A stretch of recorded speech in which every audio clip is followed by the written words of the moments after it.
Sergei Lavrov humiliait Baerbock en direct à la télévision. Le respect sur la scène internationale ne s'obtient ni par des discours moraux ni par une idéologie verte. Il se gagne par la substance, la maîtrise diplomatique. Sergei Lavrov humiliait Baerbock en direct à la télévision. Le respect sur la scène internationale ne s'obtient ni par des discours moraux ni par une idéologie verte. Il se gagne par la substance, la maîtrise diplomatique et la confiance des autres États. Et c'est précisément là que réside le problème de Baerbock. Son bilan en politique étrangère est un désastre. Ses interventions sont souvent gênantes. Et aujourd'hui, la Russie, avec Sergei Lavrov en tête, l'a exprimé ouvertement. Ce qu'il a dit est une humiliation. Restez jusqu'au bout, cela va devenir explosif. Et avant de commencer, abonnez-vous à ma chaîne.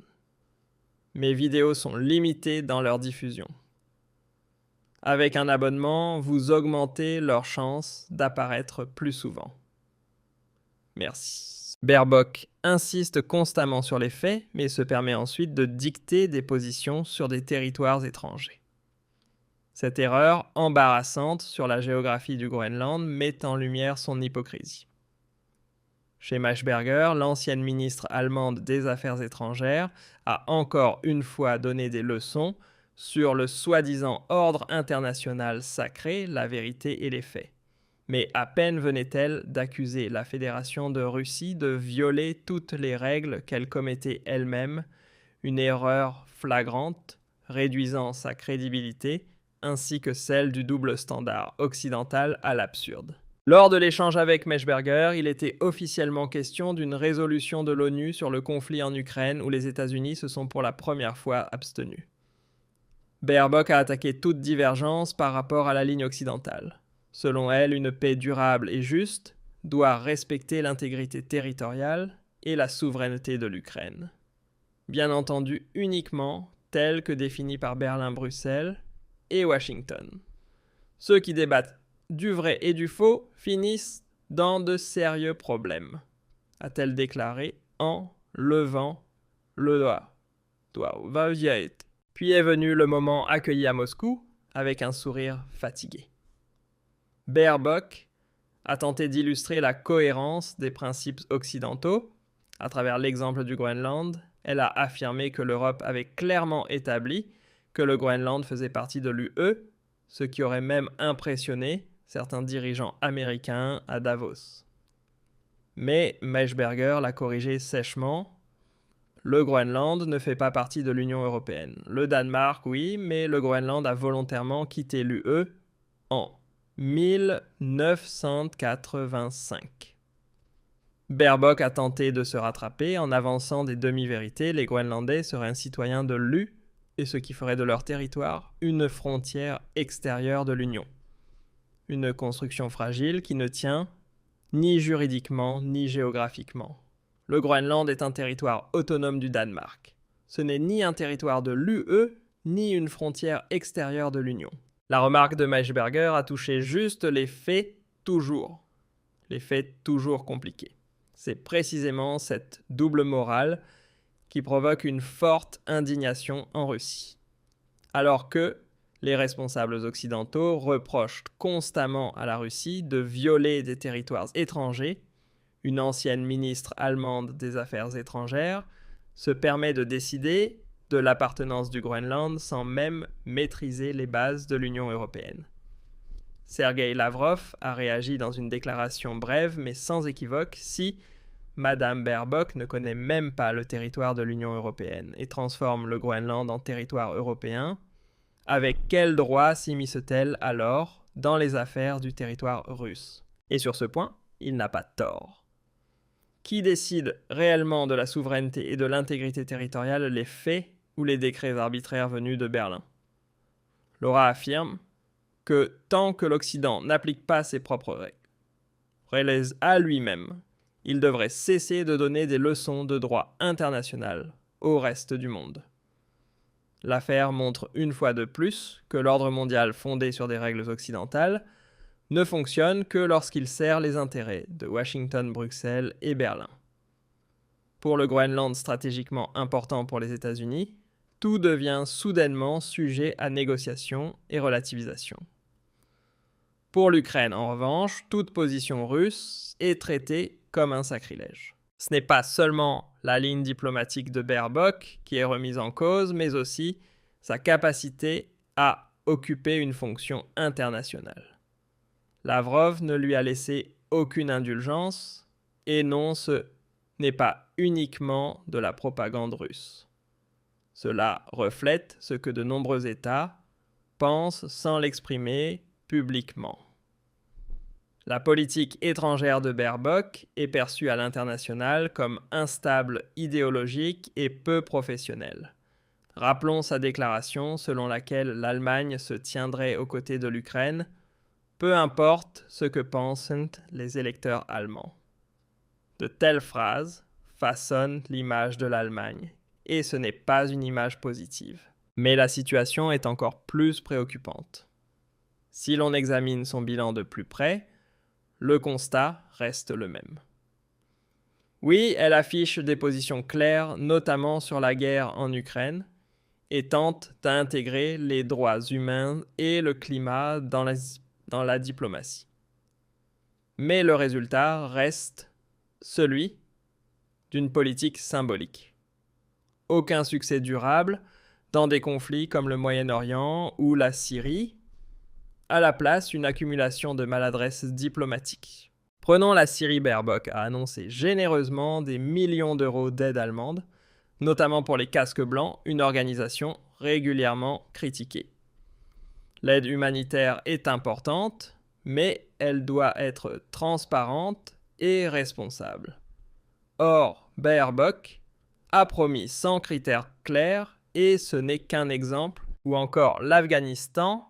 Le chaos de l'évacuation en 2021 a été un scandale.